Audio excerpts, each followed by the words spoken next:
it's great to get a head start, to really get out, learn a little bit more about what companies are looking for, and so that's what I'm here for today. So a little bit about me. Again, my name is Renee Hanning, and I am the College Relations and Employment Coordinator for Country Financial. Been in this role for a little bit over 2 years, and primary responsibilities are doing all of our internship recruiting. So keeping in touch with schools like Illinois State University and other schools we recruit at, keeping in touch with the students by doing resume critiques and getting involved on campus, but then also going out to the career fairs, talking with students, and then conducting interviews and working with hiring managers following those interviews. So been to a number of career fairs. In fact, this week I've already been to 2, so a couple of career fairs at different schools, and I'm really excited to talk to you today, and we'll also want to leave some time at the end for some input for you as well, for questions that you might have, for things that you've heard that maybe you're not sure about. What I wanted to start off with is first to get a gauge of where everybody's at in school. So do we have any freshmen here today at all? Raise your hands if you. Okay. Sophomores? Okay. Juniors? Okay, so I assume our sophomores and juniors are looking for internships for next year. Seniors? Okay, graduating in May or December? December. Okay, good for you. Congratulations. Now how about graduate students? Okay, good number of graduate students as well. Did I miss anybody here? Okay, great. Like I said, I'll start off, I'll go through my presentation, and I've kind of have broken everything down into 4 steps that I hope can be simple for you to remember. I did not bring a presentation today with me. I simply wanted to make it more interactive and really hopefully leave some time at the end to answer questions like I said. Stop me along the way if you have a question, if something isn't clear or whatever else, and then we'll kind of go from there. So have all of you been to a career fair before, I'm assuming? Anybody first year at the career fair? Okay, a couple of you, all right. So I guess what I wanted to start with was kind of what to do even before the fair. First, today is a great opportunity for you to learn about what to expect at the career fair, but then there's also some things that I'm going to challenge you to go out there and do that will hopefully make you more prepared when you go out to the fair. So first things that I would recommend is think about yourself. Think about what are you looking for?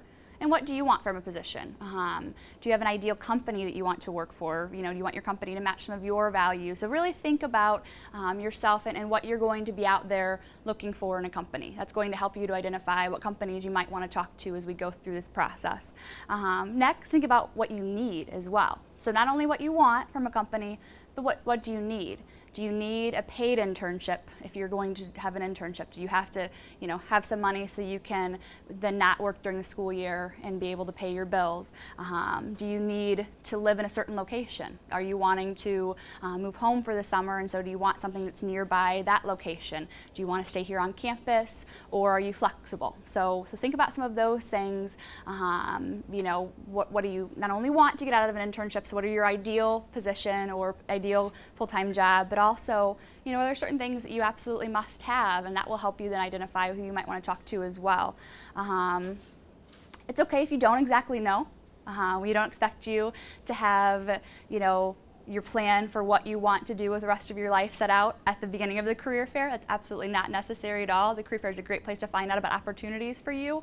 But think about some things that maybe you don't want to do. If you've had an internship already and it's not the industry or the field for you, and I'll give you an example from myself. I worked did an internship in criminal justice for a year my senior year in school.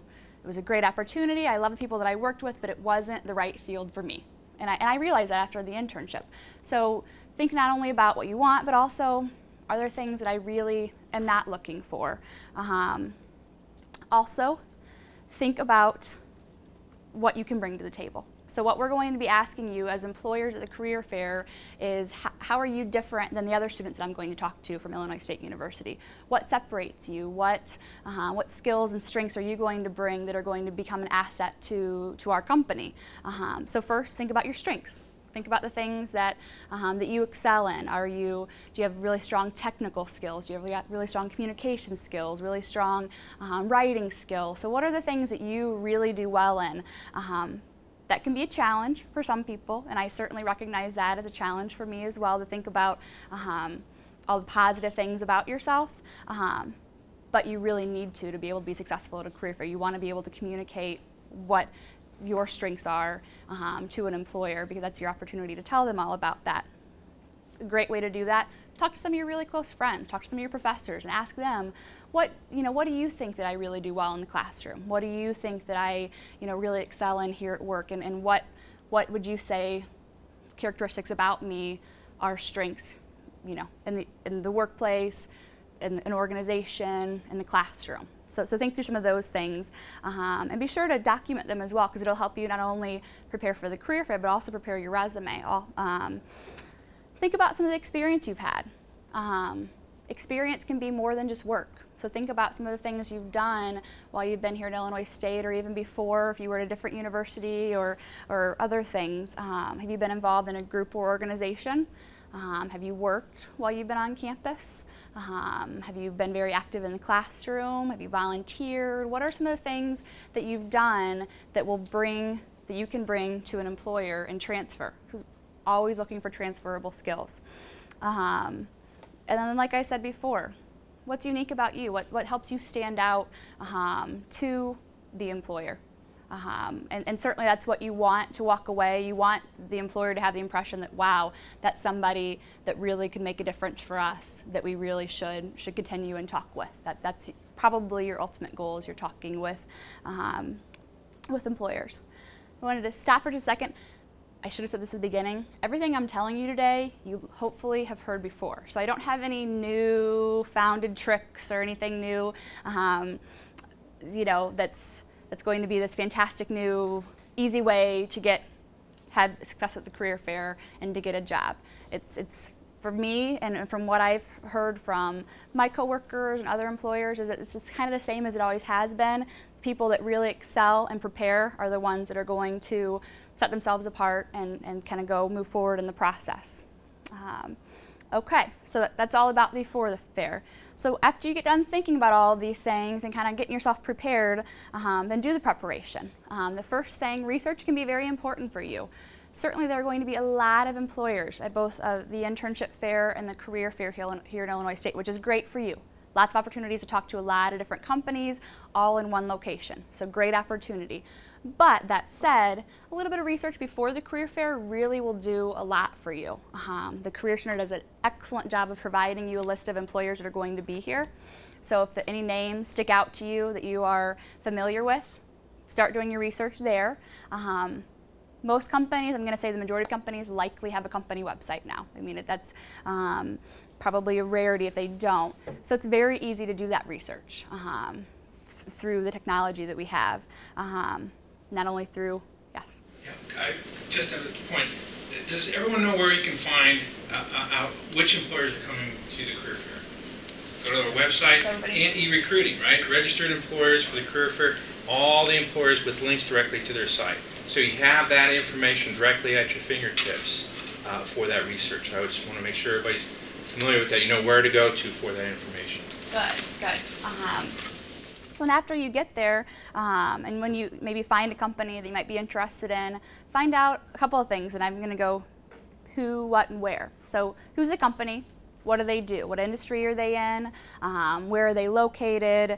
What opportunities are they offering? And then do they match some of the things that you're looking for in a company? And if the answer is yes, then I recommend making a list and including that company on one that you really want to talk to at the career fair.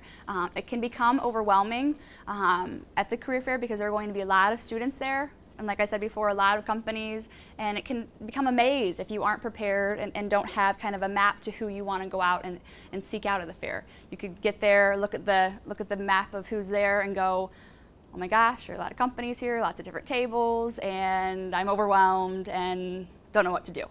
So instead, prepare yourself, make a list of the companies you want to talk to. Then once you get there, maybe even take a minute to sit down, look at the list, look at where all the tables are, circle the companies you want to go talk to, and kind of make a mental note of, I need to go visit Country Financial. Here's their booth number. Here's when I'm going to go talk with them. For your list, prioritize it. You may not have a full 3 hours to stay at the internship fair or a full 4 or 5 hours to stay at the job fair. You may have classes, you may have other commitments that you have to do. So if you only have an hour to be there, you need to make the most of your time. You may find some companies have lines. If they're a popular company on campus or very well known, they're likely you're going to have to wait a little bit to talk with them. So if you make a list of who you absolutely know you want to talk to, then you can visit those companies first and then go to the other companies after you've talked with the ones you know you really want to talk with. Doesn't mean you can't be flexible while you're there as well, though. Don't get yourself so worked up on, okay, I've got to stop here, here, here, and here. I'm not going to stop anywhere else along the way. If you see somebody that's engaging you in a conversation along the way or whatever else, stop and talk with them. It's always good to find out the information. So while I'm saying prepare, look for the companies, also go into it with an open mind and know that your plan might change along the way whenever you get there. Beyond that, your resume is going to be very important when you go. So you want to be sure you not only have your resume with you, but that you have multiple copies that you're able to give to lots of different employers. And whenever you walk out of there, you may talk to 5 employers, you may talk to 35 employers or even more. So be sure you have plenty of copies of those. You don't want to walk and talk with a company and go, sorry, I don't have enough copies of my resume, I didn't prepare well enough. Doesn't set a good first impression. When you're thinking about your resume, proofread, proofread, proofread. Today's a great opportunity to get somebody to take an extra look at your resume from an employer's perspective. But start by proofreading yourself. Ask somebody that you're really close with that knows you well to proofread it as well. And then utilize the Career Center and their services. They provide excellent services here. And then also utilize some of the things that are coming up in the next few weeks. Like I said, today's a great opportunity. Hopefully you brought your resumes along with you today. If not, maybe stop by sometime next week before the fair as well. And multiple opinions can be really, really important. Somebody, that close friend might catch something that you missed. Hey, weren't you involved in this? Oh yeah, I was. Let me put that on my resume. The Career Center might catch a mistake maybe you made, a grammatical mistake, or maybe a formatting change they might recommend. And then the employers are really the ones that are looking at resumes on a day-to-day basis. They're the ones that are going to provide their opinions on what they like to see in a resume. Again, it's all opinions, so encourage you to get as many different opinions as you can, and kind of find the common things within those opinions. You're going to find most people are going to say stick to a 1-page unless you have a lot of experience and skills that you're bringing to the table. For the GPA, if it's above a 3.0, include it on your resume. So there are a lot of things you'll hear kind of common within the different employers, and then you'll also hear some differences as well. So kind of work among those commonalities, and then remember that it's your document. It's something that's presenting yourself to a company, so you want it to be comfortable, something you're comfortable with as well. Don't change it too much where you hand it to somebody and you're not comfortable sharing that document with them. So make sure it says, here's me and here's what I'm all about. Okay, and it's okay if you do prepare, and I've recommended that you do prepare and figure out which companies you would like to talk with. It's great if you can customize a resume for those companies. It can be as simple as in your objective statement to obtain a full-time position with Country Financial, to obtain an internship with X company. And then it shows whenever you come talk with that company that you prepared, you did all your research beforehand. It really shows you have a furthered interest than just stopping by to chat and see what the company's all about, that you know it's a company that you probably are interested in. Obviously aren't able to do that for every company, so not going to create a list of 100 resumes for all 100 or however many companies are going to be at the career fair.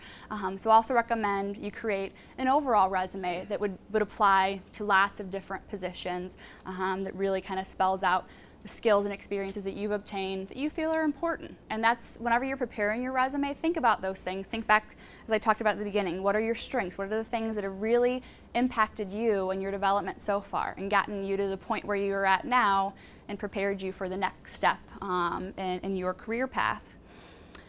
And then, like I said before, make sure you have enough copies. That's the one thing. And make sure you don't have any mistakes on a copy. And if you do what you can to get those mistakes corrected and bring the corrected copy to the career fair. That's kind of preparation. For one last thing on that, for the resumes, keep it simple if you can. A nice paper is great, but in my opinion, it's not extremely important. It's okay if you just have a standard white copy paper. It's more so the content on the resume that matters to me than it is the type of paper that you get. So either way, whatever you're comfortable with. But we're looking to make it easy to keep with our other resumes, so you don't necessarily need to bring a folder or anything like that. Just your resume is great. If you have a cover letter that you want to bring, that's great as well. It's certainly not required though. And again, that's an extra way to tailor and customize it to a company. But we also know it's not possible to create a cover letter for every company you're going to potentially talk to as well.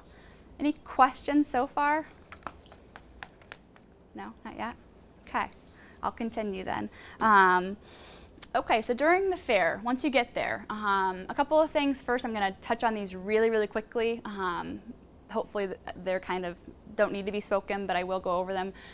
First impressions are very important, so dress for the part. A suit is not required, but try to keep it professional. Keep, look and feel like you're, coming out and preparing yourself and looking the best that you can. So for gentlemen, nice suit and tie if possible, or button-down shirt and tie. I see a gentleman over here that's got that on today. Looks like he's ready for the career fair. For the ladies, something again professional. A suit not necessarily required, but it's just something that you feel comfortable and feel professional presenting yourself to the employers.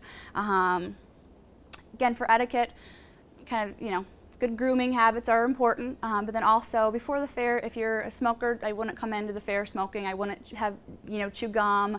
Cell phones, if you have it with you, make sure it's on vibrate or on silent. You don't want anything to interrupt you in talking with the employer. You want it to just be that conversation. You don't want to have a distraction there.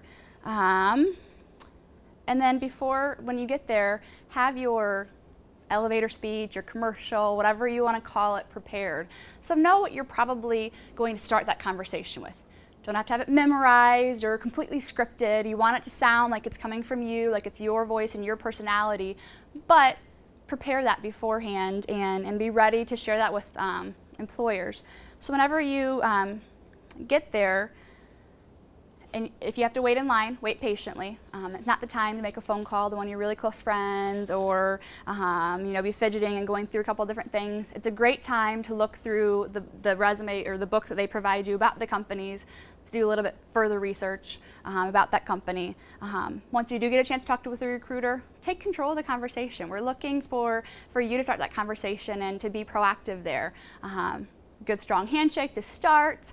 Keeping good eye contact with the person you're talking with. Maintain that confidence. We really want you to come and say, here's who I am, here's why you should hire me. That's what we're looking for you to be doing. Start with your elevator speech if possible. Hi, my name's Renee, here's what I'm studying, here's what I'm looking for, here's why I would be a good candidate for your company, or here's why I'm interested in your company. Tell me a little bit more about this opportunity or what you're offering today, or what your company is looking for. I discourage you from starting with a very generic question like, what do you do?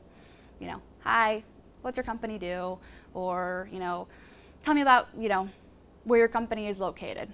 All of that will be, or should be in the book. Dave, is that correct? So you got an opportunity, even if you don't know the company at all, take a step back before you go talk with them, look through your book and go, okay, Country Financial, headquartered in Bloomington. I know a little bit more about what they do. And then start the conversation. So you may not know everything about the company, and again, we don't expect you to, but at least if you can, not present yourself as, a weak question, what do you do, or something like that. If you do want to ask that question, ask about what are the opportunities you're offering, or where are those opportunities located, and then from the employer side, that's going to spark conversation from us to tell you about those things. Every conversation I have, if you don't know who we are, or even if you do, I'm going to tell you we're an insurance financial services company. We're located in Bloomington. Here's a little more about us before we get into the conversation. Most recruiters are going to be doing that as well. They want you to have a good high-level information about their company, because just as much as you're out there looking for opportunities for yourself, we're out there looking for candidates for our company that are going to be a good fit. So a good strong kind of tell me who you are, what you're studying, what you're interested in, and what you're looking for at the career fair. While you're there and having that conversation, maintain your focus. Think back to what you really want to tell all of the employers about yourself. So don't let yourself get too sidetracked by a tangent or a conversation. Certainly, if you get caught up and you start a good conversation, that's great. It'll help them remember you a little bit more. Remember that, oh, this person and I talked about X, Y, Z, and kind of make it a little more memorable. But the overall thing to remember is that you're there to talk to them about yourself and to share with them why they should hire you over somebody else. So you want to make sure you get your points across and you make that clear on what you're going to bring to the table. After you've talked and gone through everything, if they've looked at your resume and told you about what they are offering, if you're not interested, if there's something about the opportunity that's not going to work for you, if the location's not right, if the salary's not what you're looking for, if the job's just not what you're looking for, it's okay to be honest about that. You don't have to try to make us think that you are really, really interested if you're not. And we appreciate that honesty. I appreciate when somebody tells me, you know what, I'm really looking for something in this location and it sounds like it's not going to work out for us. That's absolutely fine. I encourage them, if I know of a company that is in that location or whatever else, to go talk with that company and wish them the best of luck and kind of go on from there. And we'll do the same for you. Maybe not right at the career fair, but if you apply for a job with us or whatever else, if you're not the right candidate for us, we're going to have that mutual respect and let you know in a very respectful way as well. So that's very important also. And usually companies can tell, employers are able to tell, if you get that look on your face like, yeah, I'm zoned out, I'm really not interested, we're going to know. So it's easier if you can just say, this just isn't the right fit for me, but I appreciate you talking with me today, because it might be a good fit for you later on, and so you don't want to burn any bridges and close any doors unnecessarily.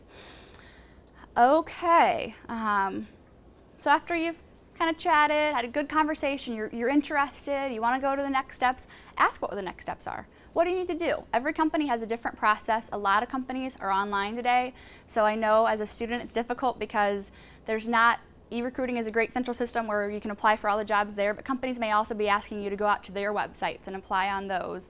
And you may find that each one of those is going to take you a little bit of time, and it may be a little bit frustrating from your perspective, but if they ask you to do it, and if they, even remind you of which job you should go out there and apply for, whatever else, then if they feel it's important for you to do it, it probably is important for you to do it. So be sure you ask, what can I expect for the next step in the process? Are you doing interviews on campus? Are you interviewing for this position now, or are you waiting until the spring? Kind of really try to get a gauge for what should I expect next, because that'll help you prepare and make sure you follow through with those right steps. If they have literature they're offering you, that's great. It's a great way to remind yourself after you get back from the fair. You're talking to a lot of companies. You may not remember every single detail for the company you talk with. So be sure you get any literature, any contact information from the person, a business card, anything like that that will help you know who you talked with. And I recommend that after you talk with that company, go ahead and take a minute and make some notes about your conversation. If you are truly interested, it can be helpful to make notes about what you talked about, maybe what the job title that they mentioned, and what they're asking you to do, so that whenever you get back, if you're reviewing it a few hours later or even a few days later, you want to be sure you know what you should be doing next. And then if again, all this pending upon the fact that you are really interested in the company, leave the conversation reinforcing that. Thank you for your time today. I really appreciate you talking with me about X opportunity. I'm truly interested, and I'm going to go out and apply online as soon as possible, or something of that nature. So it really shows, yeah, we had a good conversation and I am really interested. And then from there, so you're done with the career fair, you survived, and you will, and you'll hopefully have a lot of great contacts afterwards, and have a lot of great opportunities that you will be looking at for yourself. So take back all that literature that you got. Hopefully you've got some good notes on there. And will you land your dream job right away after you talk to a company at a career fair? Possibly. Not going to say it's not possible, but more than likely you're going to have to do a little bit of follow-up and follow through to take the next steps. So exactly that. Follow up. If they're asking you to send them a resume by email, or if they, ask you for something, be sure you do that and follow through with it. Apply online. Sooner the better is going to work in your favor. Obviously, I know you're very busy as students. You've got lots of different things going on. If you're here, you're obviously very proactive, so you're probably involved with other opportunities outside of the classroom, and that's great. But whenever you get a free moment, do your best to do that as soon as you possibly can. It's really going to help you as you move through the process. From there, if you follow up by email, and it's great to do that, to just say, you know, thank you again for talking with me. An email is fine with me. Some companies might say snail mail, but email is great because it's right there, it's readily available. Be sure to say something in that email. Unfortunately, I get a lot of emails that say, thank you for talking with me. I enjoyed our conversation. Sincerely, Renee. Which is fine, but we talk to a lot of students as companies. And so, again, you want to make yourself stand out from that. So remind them of the conversation you had. Attach your resume if possible. It's a great way for you to get one more chance for them to look at your information to see if it might be a good fit for them. And then thank them for their conversation, or if you had a good conversation about a certain topic, go ahead and mention that. An example I have of this, of somebody that I thought did it really nicely, we happened to talk about IHOP. She had worked there. We were talking about how somebody that I knew really liked IHOP. And so then she mentioned that in her email afterwards. So immediately, in that mention, I could see her face, I could remember our conversation just through that little email. So that really was a great example of kind of reinforcing a conversation. Again, your notes from what you talked about at the career fair are really going to help you with that. And then from there, hope for the best. You know, if you've looked at the online application, if you've applied online, if the job seems like one that your skills are really going to match what they're looking for, then hopefully with some success from you, you'll go on, start the interview process. And I encourage you to come back here next week to kind of learn a little more interview tips. But a lot of these things do apply throughout the entire process.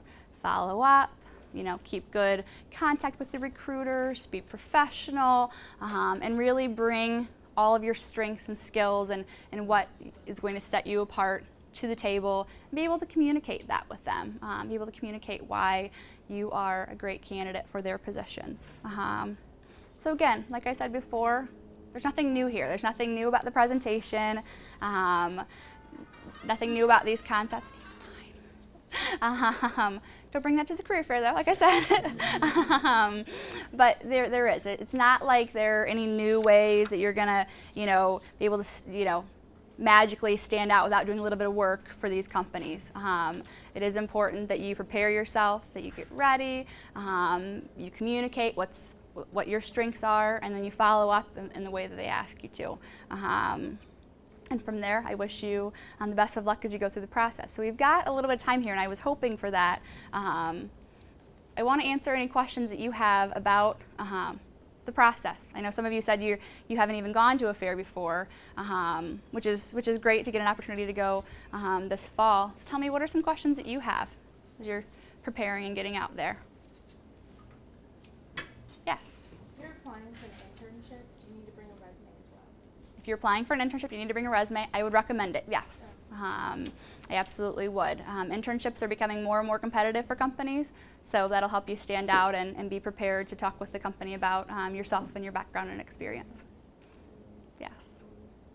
Yes. Personally for you, sorry, is there anything like format-wise or visually that would make your resume stand out that isn't too over the top as to other just bland white paper, black? Okay. How to format a resume to make it stand out. Let me ask you, are you a graphic design student by chance? Okay. I would say making it stand out is going to be the content you're going to put on there. You want to be sure you include information that's going to appeal and keep the reader engaged. So that's very important. So I would say format for me, it's got to be easy to read. You need to have it in a format where you don't have a lot of information packed on a page, really small font, not enough space. So a lot of people call that white space or whatever else, where you've got space to read. I'd encourage you at this stage in a career to keep your education information at the top, so we very quickly can know what you're studying, include your anticipated graduation date, so we know if you're looking for full-time for an internship, and then include what you're studying and things of that nature with that. And then from there, it really just depends upon you and what you've done. If you've had work experience, include that. If you have leadership experience or organizational experience, include that.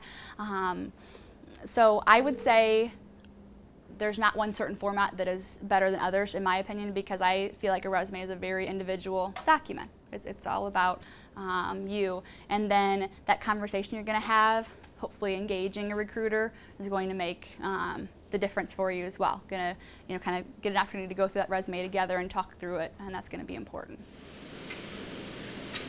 Other questions? Yes. Is it necessary to have an objective on the resume for internship if you're looking for internship? Okay, is an objective necessary on a resume if you're looking for an internship or full-time or anything else? Again, this is my opinion, so I encourage you to ask other employers as well, and I hope I'm not saying anything that's against what you're telling the students, but I say no. And here's what I look for in objective. I think whenever I was in school, they coached us to write an objective that was kind of flowery. Here's all my skills, what I'm going to bring, here's what I'm looking for, and here's how I'm going to apply those skills. And that's absolutely fine if you do it well. Unfortunately, I wasn't able to do it well, and most people aren't always able to do that well. So an objective, tell me what you're looking for. Are you looking for an internship? It sounds like you are. Tell me if you're looking for an internship. Is there a certain industry you're looking for an internship in, a certain type of internship, accounting, marketing, something of that nature? Do you have a preferred location? So you can kind of tell me a little bit about what you're looking for through that objective, but keep it very simple. A sample one that I might write, to obtain a human resources position in Bloomington, Illinois, or to obtain a human resources position with a certain company. So if it can tell me a little bit more about what you're looking for, that's absolutely great, but I would say keep it simple. Again, encourage you to ask other employers as well. When you look at a resume, what do you think is usually most important, like a GPA, experience, organization, or what's more important? What's most important when you look at a resume? You know, that's a very difficult question to answer because I look at resumes as an overall package. So I'm not looking for just one piece. So I'm certainly looking for, what package can you bring to a position. So certainly it is important. If you have a strong GPA, show it off. If tell us about what you're studying, what you're majoring in, and then from there think about think again about what's impacted you, what's been important to you, and include that on the resume. So I think we really want to see what you've been doing while you've been in school, outside of the classroom and also in the classroom. So I know that's a kind of ambiguous answer, but I really don't think for me there's only one very important piece. It's the overall package. Thank you. Kind of just going off of what he said, how important is like a person's major if you guys are looking at the resume? How important is a major? That is, for us, it's going to depend upon the job that we're looking at. To give you an example, as an insurance company, we have actuarial science positions. The major is probably going to be fairly important for those types of positions for an internship or full-time job. We're going to be looking for somebody actuarial science, math, statistics, because they're very technical, specialized positions. For other positions, it's not going to be quite as important. So it really just depends upon the job. We have a lot of insurance type positions or whatever else that we have students, lots of different business-related students or even students outside of those majors. Sometimes if the major is not going to be as important, it's going to be whatever skills and experiences you've had that will match up with the skills and experiences we're looking for in that position. Renee, can you share some of your top 3 mistakes that you see students and or alumni coming into a career fair and just kind of blowing? What are the big faux pas? Big mistakes. Okay. Well, hopefully you won't make any of those after today. But a couple big mistakes: not being prepared, presenting yourself in a way that maybe isn't your best. As an employer, we hope that you're coming to prepare yourself to present yourself in your best fashion. So if you make a faux pas or whatever else, we may think, well, what can we expect of that person if they do work for us? If this is their best, what happens whenever they don't have a good day? So a couple common mistakes that I see. Being a little bit too eager. Coming and you've got your resume and you're excited, you prepared it, you spent a lot of time on it, and the first thing you do without even introducing yourself is say, here's my resume, I'm ready to go. Okay, that's good. It's great that we do want to see your resume, absolutely. But we want to talk with you. We want to learn a little bit more about you first. So I'd say that was is one. You know, either leaving something off or having mistakes on your resume. That can show lack of attention to detail. If you come to us and you say, here's my resume, we're going through it, and I ask you a question about something. Oh yeah, that date on there is wrong. I meant to change that, but I didn't do it before the career fair. Okay, so how important was the career fair really to you today? Was, you know, are you coming for because you're a class or because, you know, one of your parents wants you to come and get a job? I mean, how really interested are you in getting that job? You asked for 3. That was 2. And then also just not being engaged in a conversation. I think that is one mistake that I see a lot. We're located here in Bloomington. We oftentimes, if a student knows they're looking, you know, Bloomington's a great community. Love the community, you know, great universities here. But some people know they're going to move somewhere else for lots of different reasons. And, you know, as soon as they hear where we're located or something about us, they might decide, I'm not interested. And instead of, like I said before, being respectful and saying, you know, this might not be the right fit for me or something of that nature, and ending the conversation in that way, they just kind of stand there and listen to us, and you can just tell when somebody's not engaged. So encourage you to be engaged, especially if you really are interested. So seem enthusiastic, seem excited. You know, this is opportunities for your future. So put your game face on, if you will, and you know, make sure you smile and seem engaged. Other questions? Yes. There's so many different templates out there for doing your resume. Is that important for the particular job that you're going for? That particular resume, like template for it, like if you want to be a doctor, if you want to be a lawyer, whatever, it has to be set for that? Templates are great to get you started, but again, make it an individual document that shows you. So certainly you want to keep it at certain parameters and keep it within kind of a standard. Don't get too out there or try to make it too artsy or anything like that, unless you are an arts or graphic design major, like I asked you earlier, and that can be important. But other than that, you don't have to go exactly by what the templates say. They're a great place to get you started, a great place to get you going, and then make it into something that's individual to you. Another question up here. Is reference list important with resumes? Is having a reference on resumes? References on resumes? I think it's fine if you do, but it's not as important anymore. We know references are a thing that we know you likely have some references.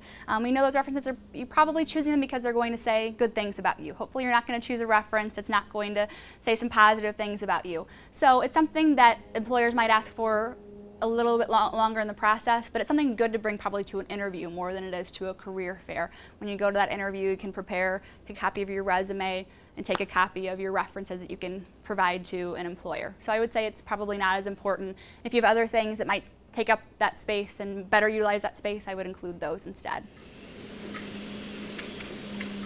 Other questions?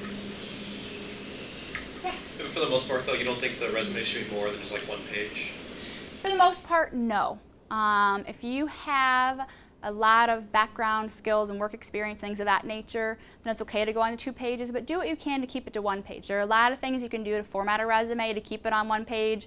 Utilize 1 line for more than one thing, so you can have maybe the company you worked for or the position you were in, plus a date on the same line, plus maybe your title. So try to maximize that space. I do encourage it to be a 1 page. A couple of things why 2 pages and employers, in my opinion, aren't always the best way. First, if you aren't going to fill a full 2nd page, it probably means you have the right amount to put on 1 page. Second, we're probably usually going to be just looking at 1 page. We may not even realize there is a 2nd page. If there's something really important on that 2nd page, we may miss it. So you want to make sure we're going to read everything you want us to know about you. And third, it can be, you know, just difficult to look through multiple different things. Once you get to that interview stage or even at the career fair, it's much easier to look at 1 document and 1 page and scan through that than it is to flip back and forth between two different pages. So it's a lot of it. It's a convenience factor, but most companies would say 1 page is what you would stick to. Like I said, unless you have a lot of technical or a lot of different skills and experiences from your past. I have been in the working world for a little bit over 3 years now. I would still have a 1-page resume, and actually I do. I just updated my resume a few days ago. So. Another question. Yes? I think sometimes job fair attendees get overwhelmed with the long lines, right? And you feel like you're just, in a large crowd, and there's just hundreds of students and alumni that you see. How job fairs still are important for employers. I mean, you're able to connect with that student, with that alumni. How do you sort through, differentiate students and job fair attendees in that particular venue? Sure. I'll start by reinforcing job fairs are still very important for employers. As much as we've become a very technology-oriented society, things are very easy online. So you might ask the question, why should I even go to the job fair? Hopefully you're not, because you're here today to think about your job fair, your career fair plan. But for us, we do. It's an opportunity to talk face to face. So to ask questions about what you have on your resume, to kind of confirm different things, or to further talk with you and learn more about some of those experiences you've had. So it's a great opportunity for us to talk to numerous people all in one location. So we really do value it. What we do as a company, and again, every company is going to be different, we still collect paper resumes. Some companies don't, and respect that if they don't, but we still do. And so we, while you're taking notes on using your information, we're taking notes as well to make notes of what you're interested in, what our conversation was about, kind of to further make some notes about some of the experiences you've had, if we're clarifying something or whatever else. And then we go back, sort through all of our resumes, match them up to who's applied online. We wait a few days to do that. We know it doesn't happen, automatically right after the fair. You've got other things going on. Match them up to who's applied online, and then we determine who we want to interview for the positions that we have available by using those resumes. So, ways to help yourself stand out is to have kind of a unique conversation starter or a unique thing to say about yourself. I was at a career fair last night, and I was there from 3 o'clock until 8 o'clock p.m. The people that stood out to me right now, the day after, are the ones that thanked me for being there, that realized that career fairs aren't the easiest things to stand as an employer and talk, especially if you're a girl in heels. Not always the most fun thing.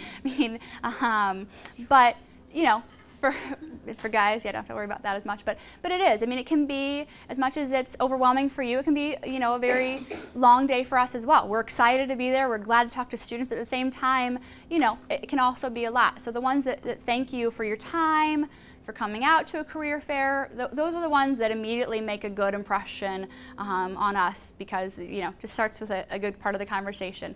And then ones that kind of can tell us about themselves, but also engage us in conversation. So they might ask some questions that might spark some conversation, or they might tell us something about themselves that maybe is unique. So those are the ones that kind of stand apart for us. And the waiting patiently part is very important. The fair that I was at last night, we did have a short line.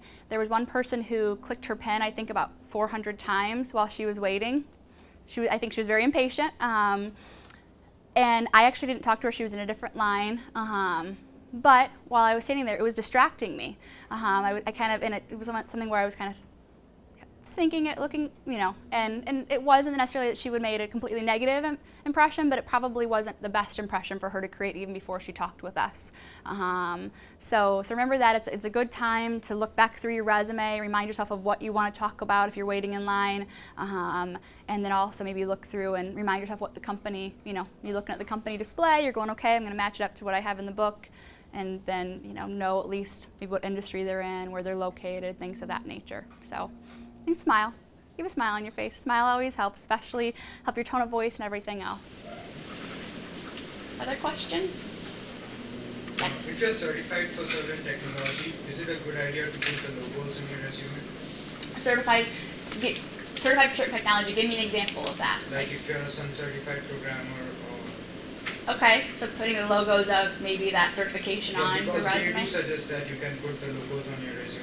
Okay. So from an employer standpoint of view, is it a good idea to I wouldn't want it to distract too much away from your content.